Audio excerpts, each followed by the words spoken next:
it's Ashley from Not a True Reviews, and today we're unboxing the WizKids Game Crate from Loot Crate. If you're not familiar with this subscription, this is a bi-monthly subscription box done through Loot Crate, but from WizKids Games. Basically, WizKids Games creates tabletop little games that you can play. These boxes are $19.99 each. I wanted to say monthly, but I'm not going to because they're not monthly.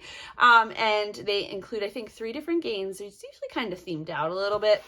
They are fun. I will say that this is not one that you'd want for really little kids. This is older kids. If you're a collector, like I love to collect games. I never play them. Not enough, at least, to warrant the amount of money that I spend on them. What was I saying? ADD moment. So anyway, you get a lot of different card games, tabletop, basically like role-playing games and things like that. Totally nerdy and all that stuff. I like it. These are 2 boxes, so that's from the past 4 months that I have just sitting around. In fact, one of them was covered in dust. That's how behind I am, as per usual. All right, so we're just gonna bust them. I figured, you know what? I'm gonna unbox them both together, and then I'll do separate reviews on my blog. Makes it a little easier on me. Yeah, so we're just going to open it up. Like I said, $19.99 each. I'm going to link down below with my affiliate link to Loot Crate. I'll also link to my full review on my blog where we'll go in depth and stuff like that. So first, there is no insert. You can kind of find prices. A lot of the WizKids games are available on Amazon, but I believe that they actually own Loot Crate now. If you remember, Loot Crate had a period where they weren't sending anything out. They went through like bankruptcy basically, and then were bought by WizKids. So they're kind of catching up, and I do get my boxes on time. I do pay for this, FYI. I do love games. I think I've said that about 7 million times on my channel.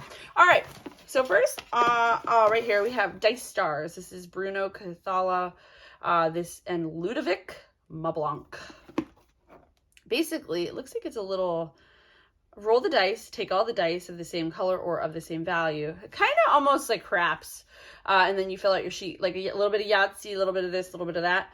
So there's the picture on the back. So that's a pretty simple game. It does say, where's the ages? It usually has ages on here. 10 plus, 1 to 4 players. And it takes about 20 minutes to complete a game. So that's pretty cool. Then we have a small card deck, which is neat. This is Bruce Glasgow Fantasy Realms. Your goal as ruler of a faraway land is to build up the mightiest realm in the world. You might build up a massive army to sweep all before you, but that is not the only path to victory. Perhaps your kingdom will take the form of a bursting volcano or a terrible hurricane sweeping away all in its path. Perhaps you will control a powerful wizard in his fortress, remote on an inaccessible island and surrounded by impenetrable flames. The choice is yours, for no 2 realms will be the same. Players strive to make the best combos with the cards in their hand. You only get to score the 7 cards in your hand at the end of the game, so choose wisely. So there's that. There are 55 cards in this deck. What's the age? 20 minutes to play, 14 years plus, and 3 to 6 players. So this sounds like fun. Some of the games are hard to learn, and I don't have the attention span to learn them, so they just sit around for a while. All right, our final game. This one looks like the most fun, just based on image alone, which is all that matters to me, clearly. So this is Chio Secret. Looks like fun. 45 to 60 minutes. That's a long game. Ages 14 plus and 5 to 8 players. So this is great for a party.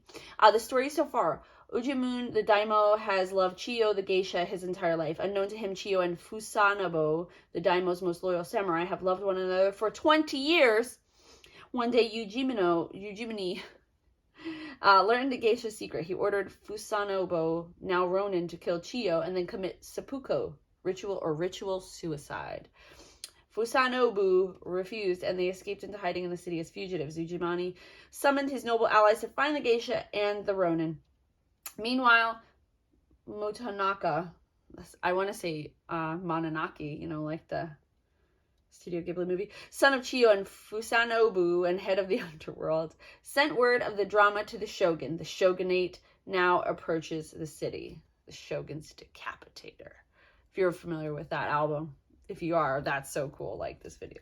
and subscribe. No, just kidding. That's what my kids would say. Anyway, you are a noble ally of the daimyo, perhaps with a secret agenda of your own. Will you enable the geisha and ronin to escape? Will you enable the daimyo to capture the fugitives? Will you assassinate the daimyo or ronin? Will you betray the daimyo to the shogun? On your turn, move the city's patrons, the daimyo, and the ronin's rival to new locations. Investigate the patrons at the new location to determine if any are Chio or Fasanabu in disguise.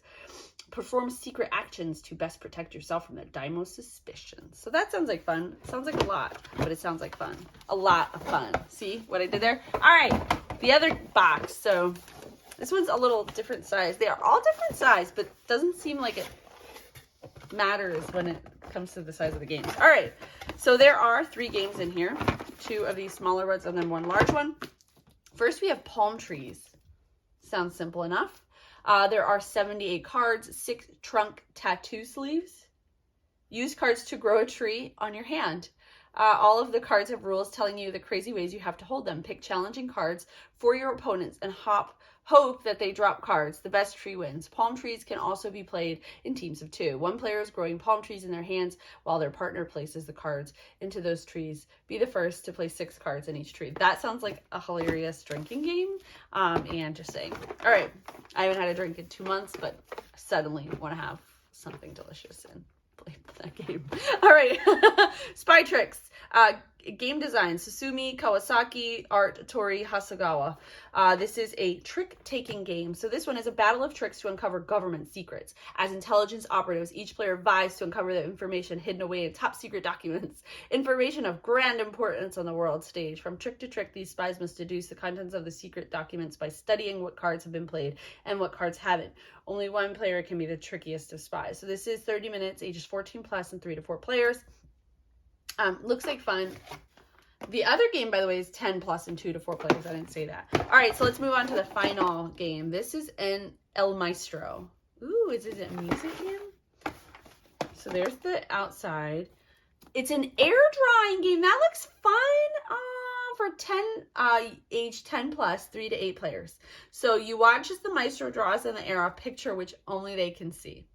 Then you draw what you think you saw. This sounds like hilarious. And then you guess the things you just drew. That sounds like fun to me and a really cool game. So I think the thing about this subscription box is you're going to get games that maybe you wouldn't, they're not always winners, okay? But some of them are hilarious and fun. Like this El Maestro sounds fun. And the palm tree sounds really fun. A lot of the others, not so much. They sound like they take a lot of work to learn. But I do think it's really well worth the $19.99. I think the boxes are really fun and cool. And the kids really enjoy seeing all the new games. And I enjoy collecting all of the games. My closet's almost full. I have a problem. Anyway, if you're interested in checking them out, I will link to them below. I'll also link to my full review where you can check out all these games and all that stuff. As always, thank you guys so much for watching. I'll see you next time.